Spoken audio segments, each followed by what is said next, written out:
Hello everyone, welcome to 10 minutes a day series video of ABFM। And आज हम क्या study करने वाले हैं? अपना chapter number 13, approaches to corporate valuation. Now हमने पहले वीडियो में जो प्रायर वीडियो थी उसमें स्टडी किया था कि कॉर्पोरेट वैल्यूएशन क्या होती है, एक कंपनी की वैल्यू निकालना। क्योंकि अगर एक कंपनी को सेल करना है तो उसकी वैल्यू चाहिए, उसकी एसेट्स कितनी है, उसकी लाइबिलिटीज़ कितनी है। एंड हम इसमें बहुत सारी अप्रोचेस को स्टडी करने वाले हैं जिसके थ्रू हम अपनी कंपनी की वैल्यूएशन करेंगे।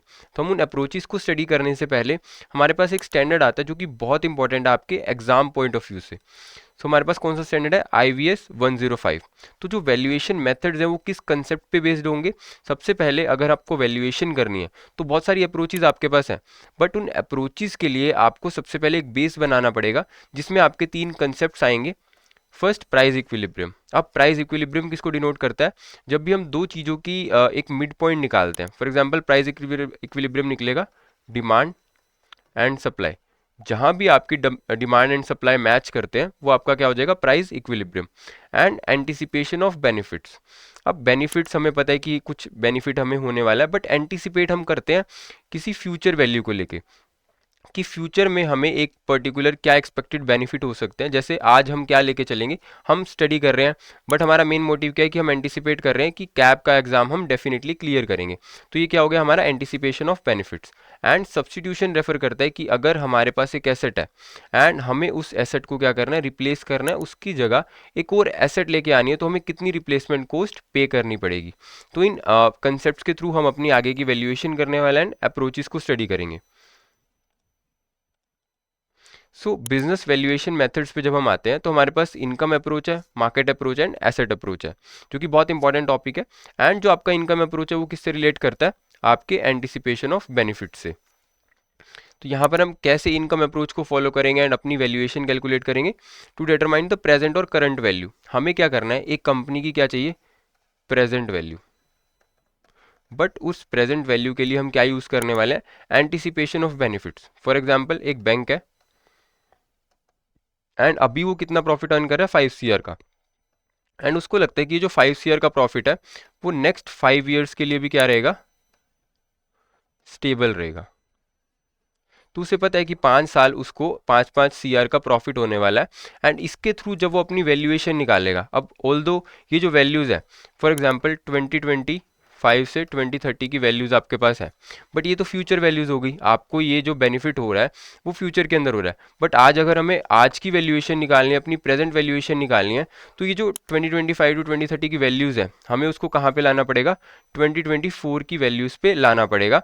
एंड इसको हम क्या बोलते हैं कि हम एक फ्यूचर की जो वैल्यू है, जो हमारे पास कैश फ्लोज आ रहे हैं, ये 5 CR क्या है? हमारा कैश फ्लो। एंड इसके थ्रू हम क्या करेंगे? एक रेट से इसको डिवाइड करेंगे, जो रेट ऑफ कैपिटलाइजेशन होगा।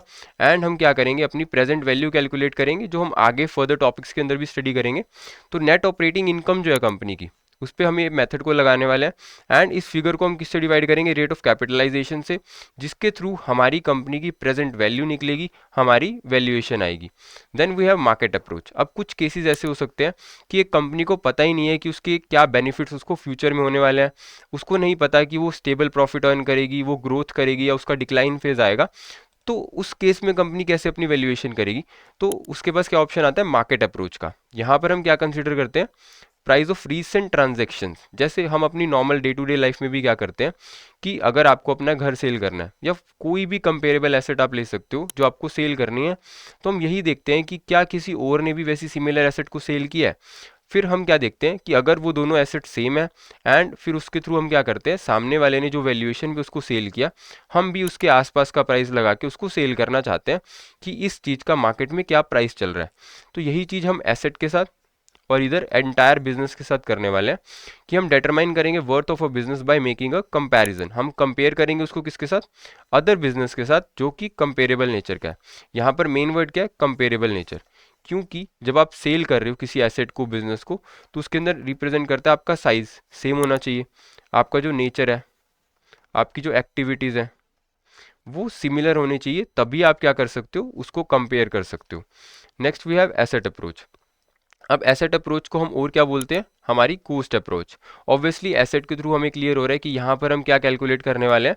वैल्यू कैलकुलेट करेंगे by combining the market value of company की जितनी भी नेट एसेट्स उसके पास है, जो भी एसेट्स उसने परचेज की है, लैंड हो गया, बिल्डिंग हो गया, प्लांट एंड मशीनरी हो गया, जो भी एसेट्स उसके पास है उसकी वैल्यू हम कैलकुलेट करेंगे।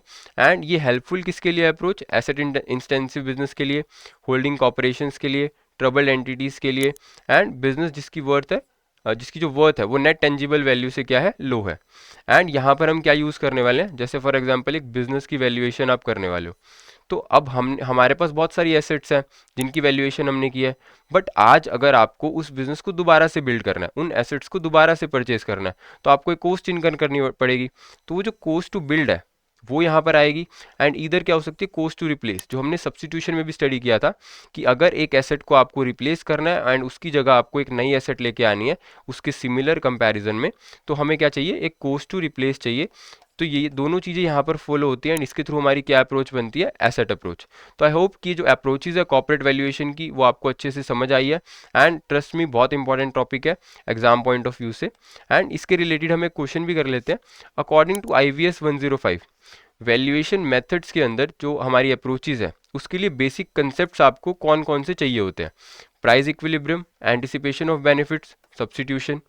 इधर आपको मार्केट वैल्यू चाहिए, इंट्रिंसिक वैल्यू चाहिए, फेयर वैल्यू चाहिए, या आपको cost approach, market approach, income approach चाहिए, या फिर discounted cash flow, net present value और इंटरनल रेट ऑफ रिटर्न।